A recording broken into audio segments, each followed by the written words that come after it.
ఇప్పుడు ఆంధ్రప్రదేశ్ రాజకీయాల్లో hot topic ఏంటంటే ఎమ్మెల్యేల పనితీరు మీద Telugu Desam party high command full focus పెట్టడం.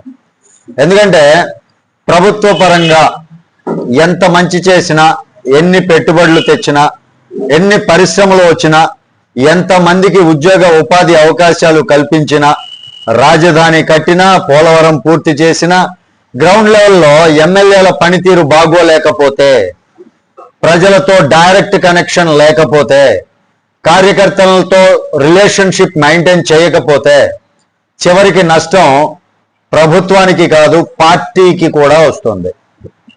ఈ విషయం చంద్రబాబు గారికి, లోకేష్ గారికి చాలా క్లియర్గా అర్థమైంది.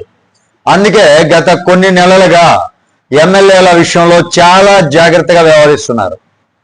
మీకు తెలిసిందే, ఫిబ్రవరి, మార్చి నెలలో పెద్ద ఎత్తున సర్వేలు నిర్వహించారు.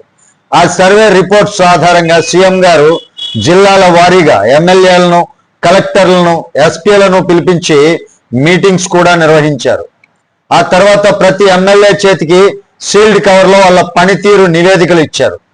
ఇక్కడే అసలు ట్విస్ట్ మొదలైందండి. చాలా మంది ఎమ్మెల్యేలకు అప్పటి వరకు పార్టీ తన మీద ఎంత డీప్గా సర్వే చేస్తోంది అన్నటువంటి విషయం పూర్తిగా తెలియదు. వాళ్ళు అనుకున్నది ఏంటంటే ప్రజా దర్బార్ చేశామా, కార్యకర్తల మీటింగ్ పెట్టామా, ప్రభుత్వ కార్యకలాపాల్లో పాల్గొన్నామా, అంతే అనుకున్నారు. కానీ పార్టీ మాత్రం చాలా సూక్ష్మంగా పరిశీలించిందట. ఒక నియోజకవర్గంలో ఉన్నటువంటి ప్రతి సామాజిక వర్గం ఎమ్మెల్యే గురించి ఏమనుకుంటోంది, కార్యకర్తలు సంతృప్తిగా ఉన్నారా లేదా, ప్రజలకు అందుబాటులో ఉంటున్నారా లేదా, వీళ్ళు అవినీతి ఆరోపణలు ఏమన్నా వస్తున్నాయా, ఇప్పటికే ఉన్నాయా, అభివృద్ధి పనులు కనిపిస్తున్నాయా లేదా, ఇలా ప్రతి అంశాన్ని కూడా గ్రౌండ్ లెవెల్లో స్టడీ చేసి 3 పేజీల రిపోర్ట్ రూపంలో ఎమ్మెల్యేలకు ఇచ్చారట. ఇంకా షాకింగ్ విషయం ఏంటంటే మళ్ళీ గెలిచే అవకాశాలు ఎంత అనే అంచనా కూడా అందులో ఉందట. అందుకే చాలా మందికి పెద్ద అలారం బెల్ అయింది ఇది, ఈ నివేదిక. ఆ రిపోర్ట్ చేతికి వెళ్ళిన తర్వాత చాలా మంది ఎమ్మెల్యేల్లో ఒక్కసారిగా మార్పు కనిపించింది. పార్టీలో వాళ్ళు చేయాల్సినటువంటి పనుల్లో వాళ్ళు మమేకమైపోతున్నారు అని పార్టీ వర్గాలు చెబుతున్నాయి. ప్రజల మధ్య తిరగడం పెరిగింది, కార్యకర్తలతో సమావేశాలు పెరిగాయి, పెన్షన్ పంపిణీ, ప్రజా దర్బార్లు, అభివృద్ధి కార్యక్రమాల్లో యాక్టివ్ అయ్యారట. తాజాగా మే 1st వీక్లో జరిగినటువంటి మరో సర్వే ప్రకారం మొత్తం 134 మంది టీడీపీ ఎమ్మెల్యేల్లో దాదాపు 72 మంది గ్రీన్ జోన్లో ఉన్నారని సమాచారం. అంటే వాళ్ళ పనితీరు ప్రస్తుతం సేఫ్ అని హైకమాండ్ భావిస్తోందట.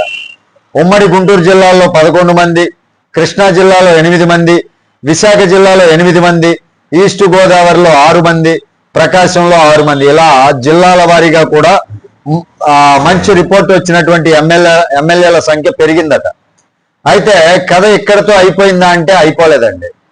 ఇంకా కొంతమంది ఎమ్మెల్యేలు రెడ్ జోన్లో ఉన్నారట.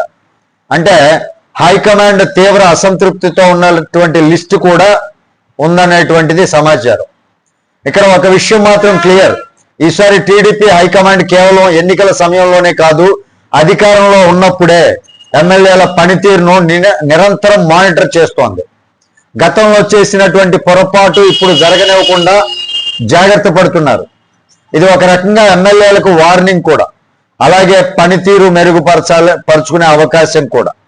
మరి రెడ్ జోన్లో ఉన్నటువంటి ఎమ్మెల్యేలు ఎవరు, హైకమాండ్కు టెన్షన్ పెడుతున్నటువంటి నియోజకవర్గాలు ఏవి, అది నెక్స్ట్ వీడియోలో మాట్లాడుకునే ప్రయత్నం చేద్దాం. ఈ వీడియో ఎక్కడి వరకే చెప్తున్నాను. దీనిపైన రెడ్ జోన్లో ఉన్నటువంటి ఎమ్మెల్యేలు ఎవరు అని మీరు గెస్ చేస్తున్నారు, కామెంట్ రూపంలో తెలియజేయండి.